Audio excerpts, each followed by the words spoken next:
But the most explosive and most publicized case centered around the kidnapping, torture, and beheading of a wide-eyed, freckle-faced little boy named Adam Walsh.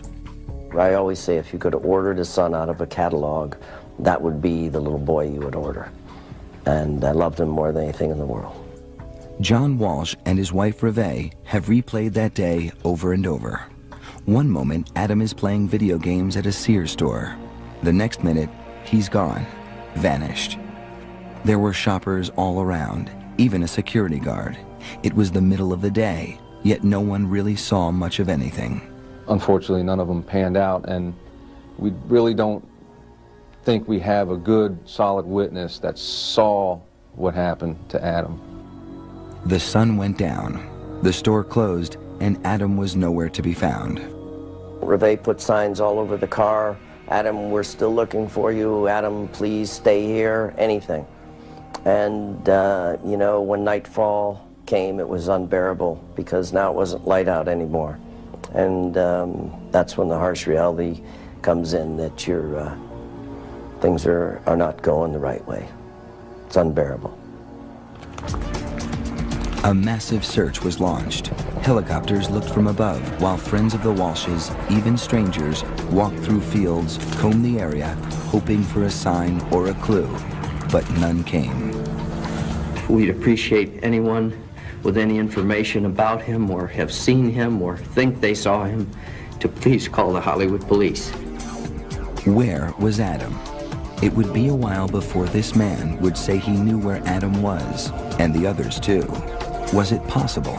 Could one man be the common thread between all these murders? Locked in a prison cell for burning down 2 buildings, a 2-bit arsonist in Florida, a man named Otis Toole, began confessing to murder. Confessing to killing the women in Bonifay, the sheriff's father, even the brutal slaying of 6-year-old Adam Walsh. Was he really capable of such heinous acts? According to local lore in Jacksonville, Florida, Toole's hometown, as a young boy, he could be found wandering among the tombstones, digging for bones, doing the devil's work. After his mother died, a 34-year-old Toole would sometimes sleep on her grave. I really got into that, got into devil worship all the way. When he's asked about his crimes, he moves as in a trance and then gleefully confesses to murder. Some of them's been cut wide open, and some of them's been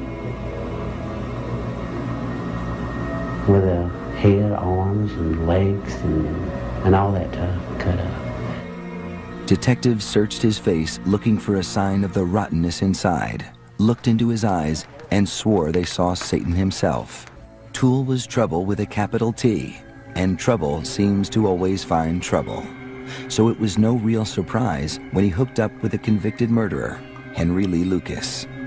They met at a soup kitchen in Jacksonville, soon became lovers, and moved in together at Toole's mother's house. Lucas had killed his own mother when he was 23. They had nothing to do but travel around and roam around. Apparently they had no gainfully employed, and they just went around stealing and moving on, trying to stay ahead of the game. And what a deadly game they played until their capture in 1983. Lucas was arrested, convicted, and sentenced to life in prison in Texas for the murder of 9 people. Toole was picked up for arson in Florida. Now they played with police, sending them down a dozen different pathways, drawing pictures of their victims, and boasting about their murders.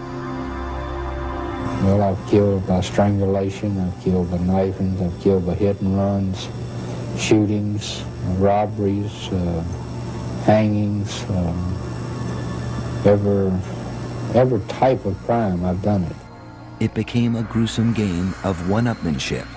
Some of them would be shot in the head, and back of the head, and behind the ear, and in the chest. And it's just like going out and butchering a hog, really.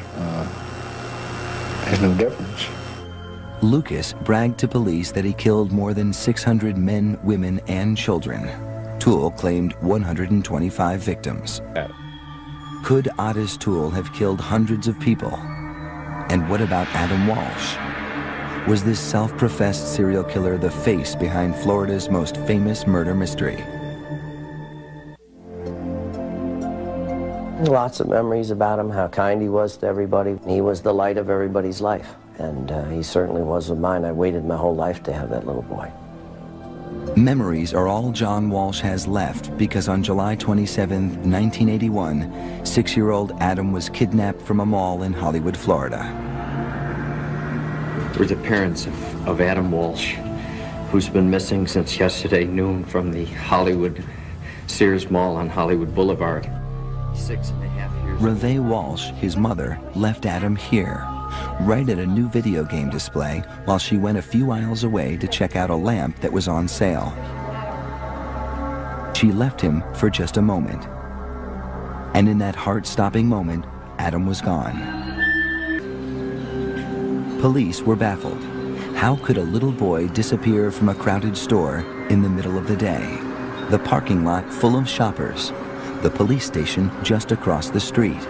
Who could pull off such a crime and not leave a single clue behind? Then, 2 weeks later, a grisly discovery. The worst that we could have imagined happened. Adam's head was found in a canal about 125 miles north of the mall. We think we gave it our best effort to bring him back. I just wish it had a happier ending. Adam evidently was too good for this world. He was much greater than this world.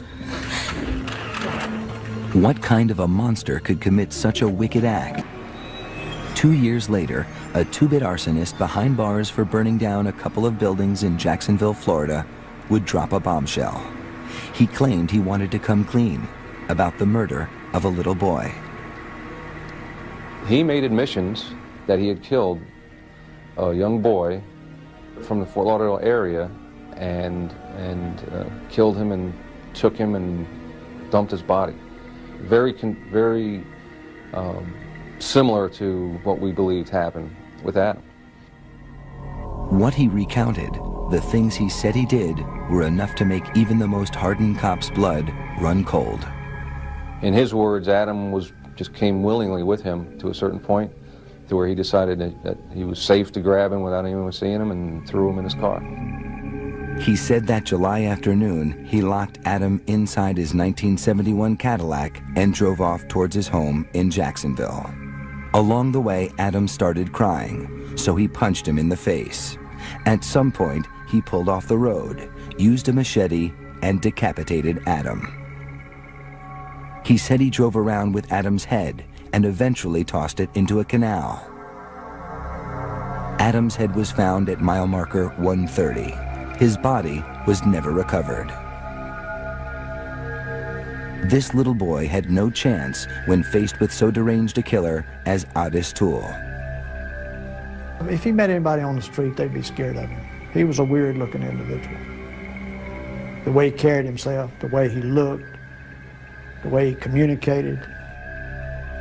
Toole wrote letters to the media and Disney World, boasting about his evil acts. The words are chilling. I'm the man who kidnapped, raped, murdered, and cut up Adam Walsh. I really love to rape and kill, and I'm awfully good at it. Maybe the best in the business. He even wrote Adam's father. I read the letter and threw up in the bathroom when I was showed that letter.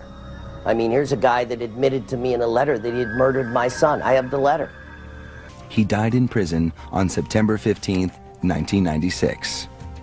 Otis Toole deserved the horrible death that he got. He should have had a worse death, and I hope he burns in hell for the rest of his life.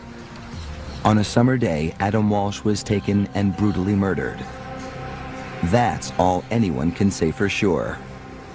Who killed Adam Walsh remains a mystery.